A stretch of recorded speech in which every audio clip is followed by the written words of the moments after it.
Thank you very much. And indeed, this is actually the 26th year that the United Nations and member states commemorate the International Day for the Elimination of Violence Against Women.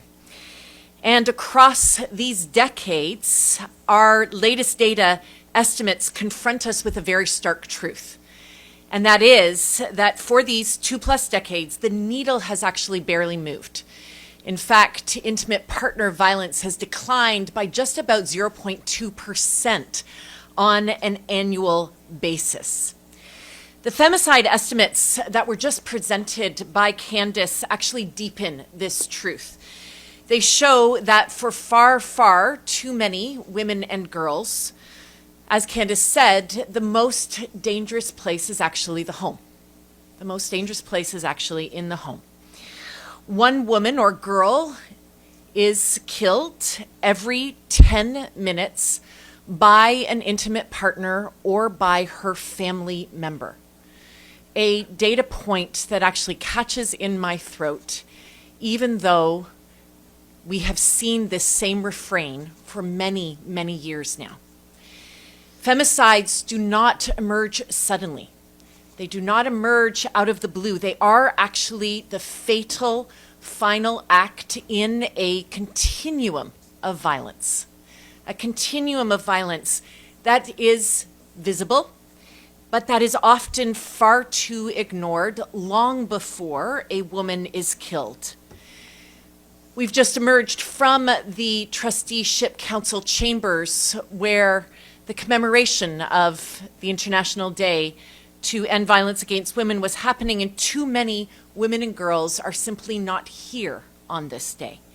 And we owe them the honesty of the numbers that we're speaking about today. And so with that, we must confront also another uncomfortable truth, and that is that our data only tells us a partial story. And that's because too many systems still fail to actually record the depth and the breadth of femicides as what they are. When killings are logged without that intimate partner and perpetrator relationship, the victim-perpetrator relationship, they actually disappear from count. They don't appear in the data anymore. And in most countries, gender-related killings that actually take place outside the home are not measured at all. And this is not because they don't happen, but simply because the systems we have don't see it, don't count it. The estimates that we present here today by UNODC and by UN Women exist because we actually insist that they exist. But the absences in the data tell us something actually equally important. They show that where systems have not yet caught up with realities that women and girls are facing, that we need to pay the hardest focus on. And this is clearest in the digital space, where the links between technology-facilitated violence and lethal violence remain largely unmeasured, and consequently they remain largely unaddressed. Digital violence is not separate from real violence. It is the very same violence. It's the very same violence, just accelerated, the very same violence, but amplified. We see women surveyed online before they are attacked offline. We also see coerced images that spark lethal harm. And we see the killings of women and girls actually live streamed on platforms. These are the very same platforms that should protect them. Legislation has not kept pace. 1.78 billion women and girls worldwide are left with no legal protection from online harassment or from cyber stalking. That's nearly 2 billion women and girls who have no legal protection from online harassment or from stalking that takes place digitally. When women are pushed out of digital spaces, their right to participate in society, their right to speak, to be heard, to use their voices, all of this gets eroded.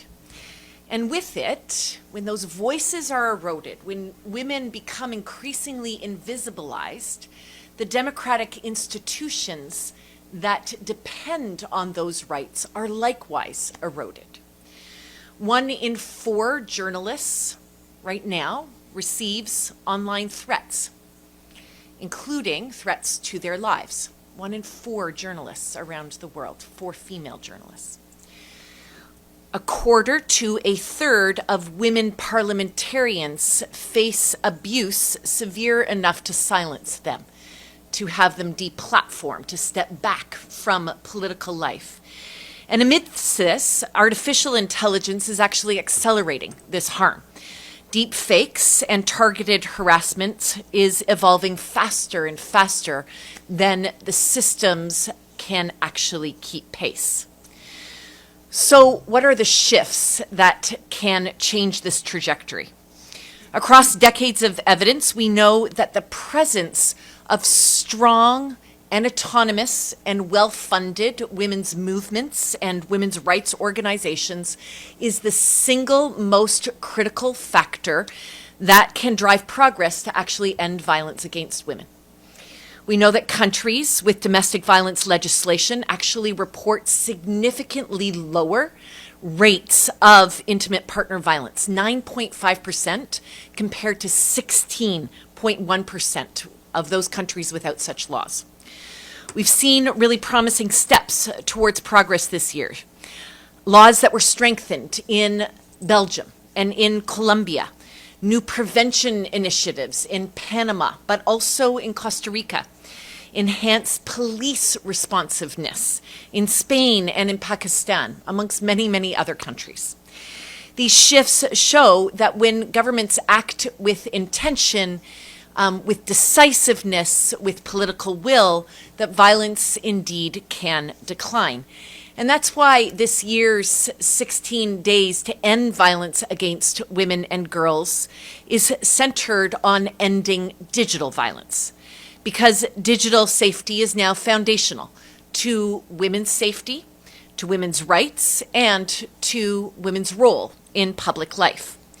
At UN Women, we are working to shift this trajectory by advancing global norms and standards to ensure that there are enforceable national frameworks, by strengthening data and the data systems that collect data, by transforming digital ecosystems and social norms, and by supporting coordinated justice, including with the police sector, with social services, as well as with the technology sector, so that survivors can actually access timely help, can access safe and effective remedies.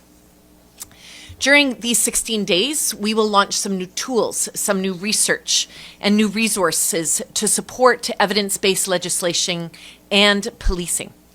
But we also know that tools will not be enough to change the numbers that you are hearing about today. Tools really only matter when political will gives them their force. And so when those choices are not made, the cost really is carried by the women and girls who should still be with us today. I think we honor the women and girls who aren't here, who have died because of femicide, by changing what the future looks like, what tomorrow looks like, by building systems where their safety is actually non-negotiable, by building systems where gender equality is actually understood as the foundation for justice and peace. And the pathway to that world, if we choose it, is one that we believe makes safety a reality for women and girls everywhere.